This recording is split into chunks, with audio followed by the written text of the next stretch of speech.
उल्लासनगर की धोखादायक इमारतों के विषय में हमारे शहर की कुछ संस्थाएं चला रहे हैं जन जागृति अभियान। आइए इस बारे में बात करते हैं इन संस्थाओं से और लेते हैं अधिक जानकारी। मैं एडवोकेट राज चांदवानी स्वच्छगिरी फाउंडेशन फाउंडर। आज हमने बाबा थायरा सिंह दरबार के यहाँ हमने एक मीटिंग रखी थी, जिसमें जो धोखादायक इमारत वासी हैं उनकी सारी परेशानी दूर करने के लिए, जहां हम लॉयर्स के पैनल थे, इंजीनियर थे और हमारे साथ काफ़ी एनजीओस थे, जैसे सिमरन सेवा फाउंडेशन, सोहम फाउंडेशन, राष्ट्रीय छावा संगठन थे, सिंधु सर्किल थे और धर्मवाड़ी पंचायत थे। और हमने ये मीटिंग इसलिए रखी थी क्योंकि काफ़ी सारे कॉल्स आ रहे थे कि हमें तो जल्द से जल्द हमें जो है एक प्रक्रिया पता चले, रिलीफ मिले इसके लिए, क्योंकि हमने जो है विज़िट करना स्टार्ट किया था एक एक बिल्डिंग में। और आज हमने यहाँ हमारी संस्था ने पहली बार शहर में ऐलान किया कि जो ऑडिट रिपोर्ट है वो आपको, अगर 15 फ्लैट हैं आपके बिल्डिंग में, तो कम से कम रेट यानी 14,000 में आपको करके मिलेगा। आप हमारे साथ कांटेक्ट में रहिए। स्वच्छगिरी फाउंडेशन को आप कांटेक्ट करिए, हमारे नंबर पे आप कांटेक्ट करिए और अगर आपको करवानी है आप हमसे मिलिए। और अगर उससे ऊपर हैं फ्लैट 15-20 से ऊपर, 15 से ऊपर हैं तो 900 रुपया स्क्वायर पर फ्लैट के हिसाब से आपको चार्जेस जो है आपको देने हैं। तो ये जो है ये मेरे ख्याल से बहुत रेयरेस्ट ऑफ रेयर केस में हुआ है हमारे शहर में और हमारी संस्था ने इसे ऐलान किया है। उसके अलावा हमने लीगल क्वेरीज भी लोगों की सॉल्व की। लॉयर्स ने यह बताया कि यूएमसी को नोटिस कब देने हैं, 15 दिन का टाइम देना है उन्हें। और ये सारा अगर ऑक्यूपाइड है, बिल्डिंग है तो कंस्ट्रक्शन चालू है तो वो अलग बात है। अगर आपका बिल्डिंग ऑक्यूपाइड है, रह रहे हैं, तो उसमें 15 दिन का टाइम देना है। लाइट पानी कटने की तो दूर की बात है। उसके बाद हमने यह भी देखा कि सरकार को क्या क्या करना चाहिए। अकोमोडेशन देना है, चाहे वो मैदान में दो या कहीं भी दो, आपको देना है।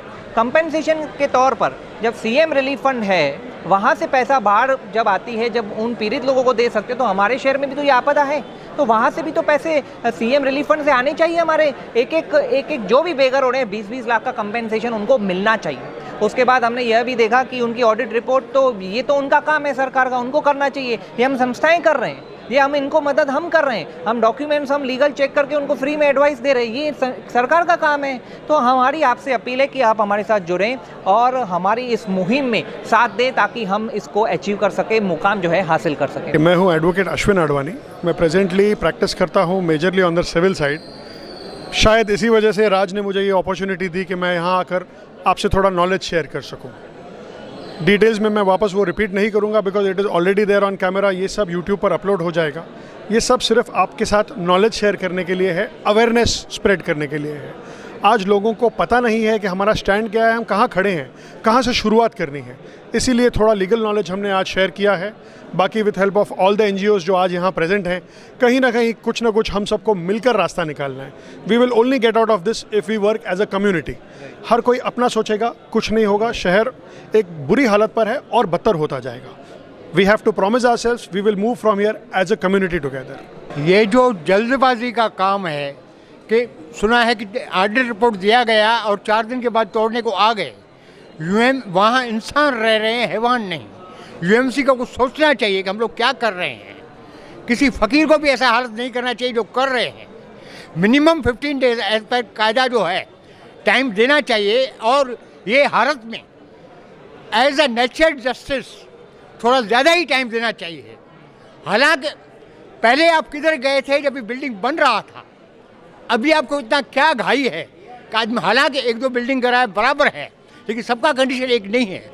ऑडिट रिपोर्ट के देख के ही आप निकाल रहे हैं, जब आपको डर लगा कि आपके ऊपर आएगा। जब ये बिल्डिंग बन रहा था तो आपको मालूम नहीं था क्या कि आगे चल के आपके ऊपर आने वाला है। अभी आप हैवानों की तरह बाहर निकाल रहे हैं। कम से कम वो टाइम भी आपको सोचना चाहिए था कि 2 माले का बिल्डिंग 7 माले कैसा बन रहा है। आखिर वहाँ भी इंसान ही रहेंगे, आगे चल के क्या हालत रहेगा। लेकिन जो हो चुका सो हो चुका, भगवान करके आगे संभाले वही बहुत। स्वच्छगिरी फाउंडेशन ने हमको आज इधर बुलाया था मीटिंग करने के लिए। एक्चुअली प्रॉब्लम ऐसा था कि बहुत सारे लोगों को डाउट था कि स्ट्रक्चरल ऑडिट क्या रहता है, कैसे करते हैं, उसका प्रोसीजर क्या है। तो इसके लिए वो सब गाइडेंस करने के लिए हमने बुलाया था। तो फाउंडेशन के लिए हम लोगों ने सबसे कम रेट में इधर बताया है कि हम लोग उनको करके देंगे ऑडिट, पूरा रिपोर्ट निकाल के देंगे। जिनको भी यूएमसी से नोटिस आया हुआ है तो वो हमारे पास आए या इनसे सर से कांटेक्ट करें, हम उनको कम से कम रेट में ऑडिट करवा के देंगे। कोणार्क, अपना शहर, अपनी बातें।